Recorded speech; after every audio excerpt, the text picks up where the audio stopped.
Hello everyone and welcome back to my Bold and Beautiful 29 YouTube channel. I hope you guys are having a wonderful day. Before we start, please hit the subscribe button and give this video a thumbs up. Finn will face a horror show homecoming and will eventually have to protest Luna out. At the Precipice house, Luna just went against Sheila, advising to back off Steffi and leave Los Angeles. Rather, Luna made a beeline for Steffi and Finn's place, where she brazened Steffi alone. Although Steffi was planning on heading to the office, Luna blocked her path and claimed she wasn't going anywhere. Since Luna obviously has some effects to get off her casket, she'll rip into Steffi and condemn her for ruining her chance at a relationship with Finn. Of course, it won't be long until Finn comes home from the sanitarium, so he'll be frightened over the battle that's heating up. Finn will stand with Steffi and make it clear that Luna needs to leave the domain incontinently. Despite Luna's demurs, Finn will stick up for Steffi and offer consolation once his son's gone. Steffi will understandably be rattled over the whole fire, but Finn will covenant to cover her along with the kiddies since nothing matters more to him. Indeed so, Finn may sweat they haven't seen the last of Luna and worry about what other tricks she might have up her sleeve. Luna will be indeed angrier with Steffi. Formerly Finn defends his woman over her on Tuesday's B&B occasion.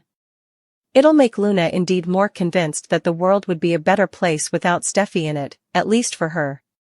That's why Luna will move forward with her Steffi elimination plot by copying a gun in the coming occurrences. Luna will prove she's more dangerous than ever as this plot builds to some truly shocking moments.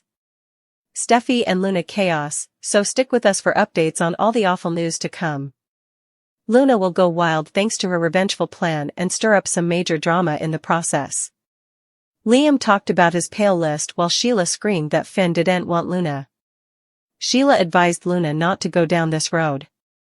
Although Steffi preliminarily tried to get relief of Steffi, she didn't have that mindset presently. Luna left a voicemail for Finn and tried to move Sheila that they'd be better off without Steffi in the picture. Although Luna felt barring Steffi's trouble was the stylish option, Sheila easily didn't agree. Sheila couldn't believe that Luna allowed she'd accept commodity like this and told her not to say another word about Finn's woman. After some further bickering, Sheila eventually cried that Finn didn't want Luna. Once Sheila pushed Luna to accept Finn and Steffi's decision, she reiterated that Luna demanded to go. Sheila set up the apartment empty and hoped that Luna had left city like she'd told her to, though she still looked upset that bad news was brewing. At the Precipice house, Liam got up from a nap and ultimately faced Steffi's pale list question. Liam suggested he was formerly doing it just by spending time with Steffi, Hope and his daughters. It was each about flashing back these precious moments together. Liam also raised enterprises about manipulative, dangerous Luna and wanted to make sure his favored bones were defended once he was gone. At the sanitarium, Finn had some Luna flashbacks, so Lee guessed that Luna was on his mind when she walked in his office. Lee ultimately figured out that Luna had been in contact with Finn and grew upset. After Finn got Luna's communication, Lee pushed him to change his phone number. Finn knew this had to stop and got another warning from Lee, who felt that Finn had to be veritably careful of Luna.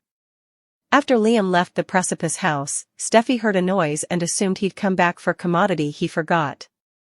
Steffi was on her way to the office, but she looked shocked as Luna appeared and blazoned that Steffi wasn't going anywhere. Luna and Steffi have some tense scenes ahead. Sheila makes sweats to stop Luna vengeance. Also, Steffi makes a pledge to Liam and Lee warns Finn.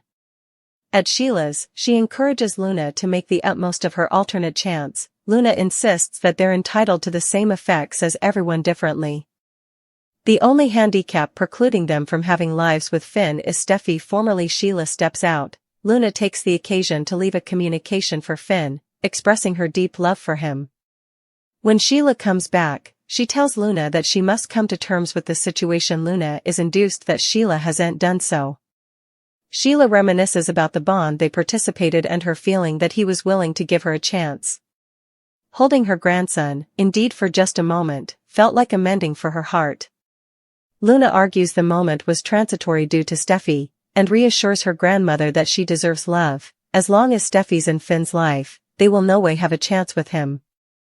With a smile, she encourages Sheila to fantasize how amazing a world without Steffi could be. They could lead a normal life. Sheila is bent in her commitment to prove herself gradationally. Luna highlights that she saved Kelly's life, yet Steffi still harbors enmity towards her. Is she fated to spend her life trying to prove her worth when Steffi will no way accept her? Must they alter themselves to satisfy her? Sheila confesses that she'd do anything to cultivate a relationship with the extraordinary Finn, and it pains her deeply to be piecemeal from him. Sheila demands Luna stay down from Steffi, but she shows up at the Cliff House anyway. Luna claims that only Steffi would impel her to prove her worth. Both of them have been set up for failure. Steffi hates them, so they must exclude this peril. Sheila fears Luna might act in a way she'll lament, and Luna pleads with her not to shoot her down. She insists that Sheila has sneaked Steffi's studies. Sheila reiterates that Finn doesn't want her, and she must come to terms with it. Luna must leave. Latterly, Sheila comes back to the apartment and finds that Luna is missing. She hopes she left. Meanwhile, at the Precipice house, Steffi is taken suddenly when she sees Luna standing there. "You're not going anywhere, Steffi," Luna declares. At the Precipice house, Liam expresses his gratefulness to Steffi further for allowing him to stay there. When she inquires if he needs anything, he replies that he needs to concentrate on commodity differently, specifically her. He worries about the safety of her and Kelly with Luna still out there. She reassures him that Finn is apprehensive Luna cannot be part of their lives. They bandy how she frequently manipulates men, mentioning how indeed Bill acted foolishly for her. Steffi feels like she's constantly looking over her shoulder, anticipating Luna's coming move.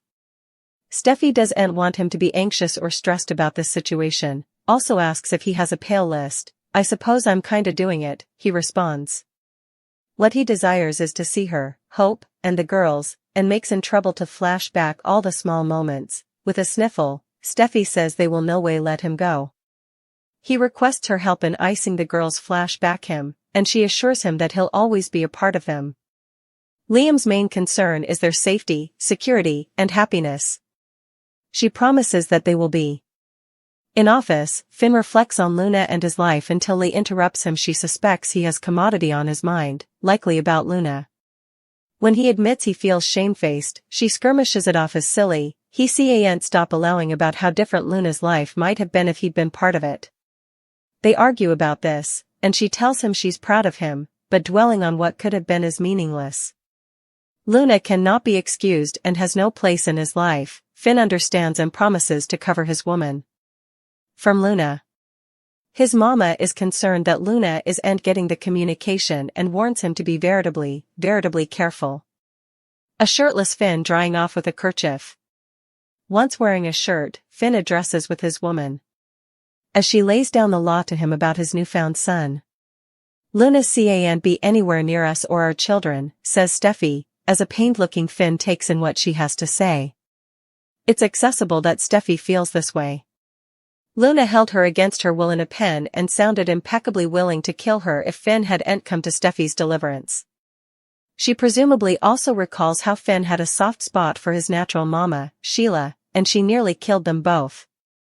Over at Bill's manse, his son has some harsh words about Bill's rearmost conduct. "You effectively unleashed a maniac," rails Liam as a baffled Bill looks at him. On the subject of Luna, Steffi and Liam are formally again in pattern. Neither of them wants Finn's new son anywhere near the family. Now it's Electra's turn to join the Luna bashing, but she's going directly to the woman herself to say what she has to say.